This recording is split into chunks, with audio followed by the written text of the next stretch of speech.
Channel में तर्कशील ज्ञान के आधार पर विचार प्रस्तुत किए जाते हैं तथा इसी दृष्टिकोण से सभी धार्मिक व सामाजिक व्यवस्थाओं का विश्लेषण किया जाता है।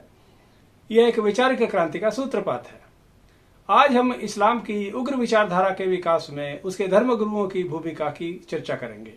मुसलमानों के प्रदर्शनों से सारा देश हैरान है। मुस्लिम पुरुष, महिलाएं व बच्चे हिजाब के समर्थन में लामबंद हो रहे हैं। जहां उनके लिए अच्छा माहौल है वहां वे जुलूस भी निकाल रहे हैं। उनकी मस्जिदों में उत्तेजक भाषण हो रहे हैं और राजनीतिक रोटियां भी सेकी जा रही हैं। बंगाल के एक स्कूल में हिजाब पर रोक लगाने पर पत्थरबाजी व आगजनी की घटना भी हुई है। कल यह स्कूलों में नमाज पढ़ने की आज़ादी का नारा बन सकती है। कर्नाटक में यह परंपरा कुछ सरकारी स्कूलों में शुरू भी हो गई है। क्या अब स्कूलों में अल्लाह अकबर के नारे लगेंगे जिनका प्रतिकार जय श्री राम के नारों से होगा? स्कूल ना हो गया, समुदायों का वर्चस्व तय करने का अखाड़ा बन गया है, जिनकी राजनीति में अबोध बच्चों को बलि का बकरा बनाया जा रहा है। हिंदू इस घटनाक्रम पर चिंतित हैं और गजवाए हिंद जैसे नारे सुनकर परेशान भी हैं। अधिकतर हिंदू इसे मुस्लिम दुराग्रह मानते हैं, परंतु क्या वे हिजाब के समर्थन में हो रहे प्रदर्शनों का मूल कारण समझते हैं? उन्हें इस दुराग्रह का पूरा सच जानना चाहिए। हिजाब को स्कूलों व कॉलेजों में अपनी मर्जी से कपड़े पहनने की आज़ादी के रूप में प्रस्तुत किया जा रहा है। अब मुस्लिमों के लिए हिजाब व्यक्तिगत स्वतंत्रता का प्रतीक बन गया है, परंतु इसकी असलियत क्या है? क्या इस्लामी समाज में औरतों को अपने कपड़े या कुछ भी चुनने की आज़ादी है? फिर यह आज़ादी पाने का ढकोसला कैसे खड़ा हुआ? हिंदुओं को समझना होगा कि यह हिजाब का मसला नहीं बल्कि मुसलमानों का शक्ति प्रदर्शन है। प्रियंका गांधी व अन्य कांग्रेसी नेता मौलानाओं के सुर में सुर मिलाते हुए कहते हैं कि सभी को अपने कपड़े पहनने की आज़ादी है, अर्थात किसी स्कूल में यूनिफॉर्म नहीं होनी चाहिए। तब तो लड़के कच्छे में और लड़कियां बिकनी में आ सकती हैं तथा शिक्षक फटी निकरों में। दिगंबर जैनियों के बच्चे नंगे भी आ सकते हैं। हिजाब एक पहनावा है या धार्मिक पहचान? जो महिलाएं हिजाब नहीं पहनती क्या वे मुसलमान नहीं हैं? ये मापदंड सिखों पर लागू नहीं होता, क्योंकि एक पगड़ी के बिना कोई सिख नहीं हो सकता। मूल मुद्दा कपड़े पहनने का नहीं बल्कि यह तय करने का है कि धर्म व धर्मगुरुओं का दायरा पूजा स्थलों व घरों तक सीमित रहे या वह सड़कों पर आकर सामाजिक जीवन अस्त व्यस्त करे। इस द्वंद्व में बुद्धिजीवियों की क्या भूमिका है? लेकिन बुद्धिजीवी वही है जो तर्कशील विवेक के आधार पर अपनी राय बनाए, हठ धर्मी बनकर नहीं। अतः यह तय करना आवश्यक है कि सार्वजनिक जीवन कैसे नियमित हो, अर्थात क्या धर्मगुरुओं को सामाजिक व राजनीतिक गतिविधियों को नियमित करने का अधिकार होना चाहिए? भारत जैसे भिन्न धर्मों के देश में यह अधिक महत्वपूर्ण हो जाता है। हिंदुओं के लिए धर्म एक व्यक्तिगत आस्था का विषय है और वे ईश्वर को किसी भी रूप में स्वीकार करने के लिए स्वतंत्र हैं, जबकि इस्लाम एक सामाजिक धर्म है जिसमें प्रत्येक व्यक्ति को यह आज़ादी नहीं मिली है। इस समाज में प्रत्येक निर्णय सामाजिक होता है और ये निर्णय मस्जिदों में उनके मौलाना कुरान, सुन्ना और हदीस में लिखे गए आदेशों के संदर्भ में लेते हैं। हिंदुओं के लिए यह पक्ष अनजान है, क्योंकि वे मंदिरों में केवल ईश्वर स्तुति के लिए जाते हैं, अपनी सामाजिक समस्याओं के हल के लिए नहीं। हिंदू इस्लाम को जितना जल्दी समझ लें उनके लिए उतना ही अच्छा होगा, क्योंकि इस्लाम केवल ईश्वर स्तुति का मार्ग नहीं बल्कि सामाजिक, राजनीतिक व आर्थिक जीवन का मार्गदर्शन बनने के साथ साथ धर्म प्रसार का सैनिक अभियान भी है, जिसमें मुसलमान अपने धर्म के सिपाही बन जाते हैं। इस्लामिक समाज आज भी 7वीं सदी में जड़ हो गया धर्मगुरुओं का बंधक समाज है, जो उनकी जकड़ से आज़ाद नहीं। हमें इस्लाम के अन्य धर्मों के साथ टकराव का मूल कारण जानना चाहिए। कुछ साल पहले मुझे परिवार समेत कश्मीर जाने का अवसर मिला।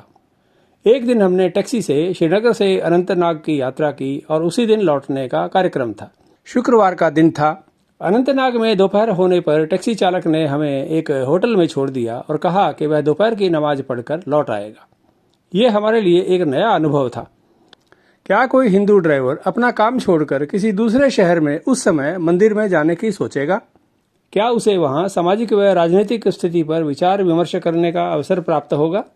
इस घटना को बताने का उद्देश्य है कि आपको इस्लाम में धार्मिक दायित्व के रूप में स्थापित सामूहिक नमाज का महत्व जानना चाहिए। ये परंपरा हजरत मोहम्मद के समय से चलन में है, जब सप्ताह में एक बार मस्जिद में सारे समाज को इकट्ठा कर अल्लाह की सामूहिक स्तुति की परंपरा विकसित की गई थी। पैगंबर मोहम्मद ने यह विधि अपनाकर आपस में लड़ रहे कबीलों में सामाजिक आदान प्रदान की परंपराएं स्थापित की और परस्पर शत्रुता समाप्त कर उनमें भाईचारा स्थापित किया था। इस्लाम के प्रत्येक अनुयायी को सारे संसार में वे जहाँ कहीं भी हों शुक्रवार के दिन नियत समय पर सभी काम छोड़कर पास की मस्जिद में पहुंचने के आदेश दिए गए हैं, जहां सभी धार्मिक, सामाजिक, सांस्कृतिक, राजनीतिक व आर्थिक मुद्दों पर चर्चा की जाती है और समाज का भविष्य तय किया जाता है। एक मुसलमान को मस्जिद में निराकार अल्लाह की स्तुति करने के साथ परस्पर भाईचारे का संदेश भी मिलता है और उसे हर सप्ताह की समाज की गतिविधियों की जानकारी मिलती है। इसी के बल पर इस्लाम एक विशाल सामरिक शक्ति बना। ऐसी परंपराओं के लिए हिंदू धर्म व समाज में कोई जगह नहीं है, क्योंकि वह शुद्ध व पवित्र बनकर व्यक्तिगत मोक्ष प्राप्त करने का मार्ग है। इस्लाम में अल्लाह नाम का एकमात्र ईश्वर है जिस पर ईमान लाना आवश्यक है। इस्लाम के मौलाना कुरान का हवाला देकर प्रत्येक मुसलमान को अरब की 7वीं सदी की जीवन पद्धति स्वीकार करने के लिए बाध्य करते हैं, क्योंकि उसे अल्लाह का आदेश बताया गया है। इस्लाम सारे संसार के मुसलमानों के लिए शरीयत का राज्य स्थापित करने का उद्देश्य तय करता है। इस धर्म के लिए अन्य धर्म केवल शत्रु हैं, जिन्हें नष्ट करना एक धार्मिक कर्तव्य स्थापित किया गया है ताकि केवल उनका धर्म जीवित रहे। शरीयत धार्मिक, सामाजिक, राजनीतिक व आर्थिक व्यवस्था का एकमात्र पैमाना है जिसका अन्य धर्मावलंबियों को स्वीकार करना आवश्यक है ताकि दारुल इस्लाम की स्थापना हो। यह अपनी जीवन पद्धति दूसरे समाजों पर बलपूर्वक थोपने से संभव होता है। इसलिए बचपन से ही मदरसों में यह शिक्षा देकर अन्य धर्मों की सत्यता को न केवल दबा दिया जाता है बल्कि उनके प्रति घृणा का पाठ सिखाया जाता है ताकि इस्लाम सर्वश्रेष्ठ साबित हो। इस कारण विभिन्न संप्रदायों में गहरे मतभेद होते हुए भी सभी मुस्लिम धर्म के नाम पर विधर्मियों से लोहा लेने के लिए लामबंद हो जाते हैं। यह एक खतरनाक विचारधारा है जिसमें स्वतंत्र चिंतन के लिए कोई जगह नहीं है। कुरान में विधर्मियों का धर्म परिवर्तन करना या उन्हें मारना पुण्य का काम स्थापित किया गया है। व्यक्तिगत स्वतंत्रता और इस्लाम का सामाजिक धर्म दोनों परस्पर विरोधी धारणाएं हैं। यह इस्लाम को अन्य धर्मों के समाजों के विपरीत स्थिति में खड़ा करता है। हिंदुओं के लिए ऐसे किसी कथन पर विश्वास करना कठिन है, क्योंकि उन्हें तो सिखाया गया है कि सभी धर्म ईश्वर स्तुति के भिन्न मार्ग हैं और इससे कोई फर्क नहीं पड़ता कि कोई व्यक्ति किस विधि से ईश्वर की स्तुति करे। अतः यह कहना कि सभी धर्म समान हैं और कि सभी धर्म आपस में प्रेम करना सिखाते हैं, बैर करना नहीं, इस्लाम के लिए सच नहीं है।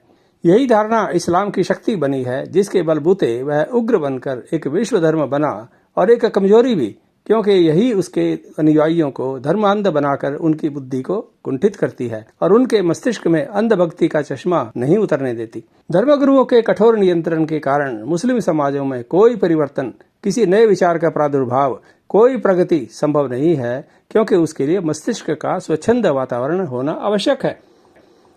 मुस्लिम समाज आज भी 7वीं सदी में खड़ा है और मानव सभ्यता के अगले पायदान पर चढ़ने में असमर्थ है, जिसमें अंध आस्था के स्थान पर प्रत्येक व्यक्ति के लिए अपनी बुद्धि का प्रयोग करना श्रेष्ठ माना जाता है। इससे उसके धर्मगुरुओं का वर्चस्व समाप्त हो जाने का डर है, जैसे पश्चिमी देशों में हो चुका है और भारत जैसे देशों में हो रहा है। इसलिए इस्लाम के मौलाना समाज को अपनी जकड़ से बाहर नहीं निकलने देते। इस्लाम में व्यक्ति के निहित व्यक्तित्व का कोई सम्मान नहीं है। कुरान में 6666 आयतें हैं। हमें इस्लाम व उसके समाज को समझने के लिए विधर्मियों के लिए लिखी गई आयतों को समझना आवश्यक है। उनमें से कुछ का विवरण इस प्रकार है। 1. अल्लाह पर विश्वास न लाने वालों को जहां भी देखो मार दो और उन्हें तब तक सताते रहो जब तक वे समाप्त न हो जाएं। 2. भाईचारा केवल अल्लाह पर अपना ईमान लाने वालों के लिए है। 3. काफिरों के साथ पशुवत व्यवहार करना वैध और धर्मसम्मत है। काफिरों को मारने के लिए उन्हें धोखा देना जायज है। 4. सभी काफिर विकृत बुद्धि के और शैतानों के साथी हैं। सारे संसार में अल्लाह का साम्राज्य स्थापित हो जाने तक उनसे लड़ो। 5. देखते ही काफिरों का सिर कलम कर दो। 6. काफिरों को डराते रहो, उन्हें सूली पर टांग दो। 7. काफिरों को अपने देश से बाहर निकाल दो। 8. जिहाद एक वैध व धर्मसम्मत युद्ध का संदेश है। अल्लाह की हुकूमत स्थापित करने के लिए जिहाद करना आवश्यक है। 9. इस्लाम के लिए मरना और मारना धर्मसम्मत है। 10. जो अल्लाह के रास्ते में आए उनसे लड़ना अल्लाह का आदेश है। 11. जब तक सब काफिर अल्लाह पर ईमान न लाएं उनसे लड़ना अल्लाह का आदेश है। 12. काफिर घृणा करने के लायक हैं, उन्हें अल्लाह का शाप है। काफिर दिग्भ्रमित और कलंकित जीवन जीते हैं। 13. अपने भाई और अजनबी में केवल एक अंतर है। एक भाई अल्लाह का बंदा है और काफिर अजनबी है, अर्थात एक अजनबी अल्लाह पर ईमान लाते ही अपना भाई बन जाता है। 14. जो मूर्ति पूजकों और झूठे देवी देवताओं की शरण लेते हैं, अल्लाह के बारे में दुष्प्रचार करते हैं और अल्लाह का तिरस्कार करते हैं या मोहम्मद को अल्लाह का पैगंबर नहीं मानते, उन्हें जहां भी देखो पकड़ो और मार दो। 15. तुम्हारे लिए केवल लड़ने का आदेश है, क्योंकि तुम्हें नहीं पता कि तुम्हारे लिए क्या अच्छा है, लेकिन अल्लाह को सब पता है। 16.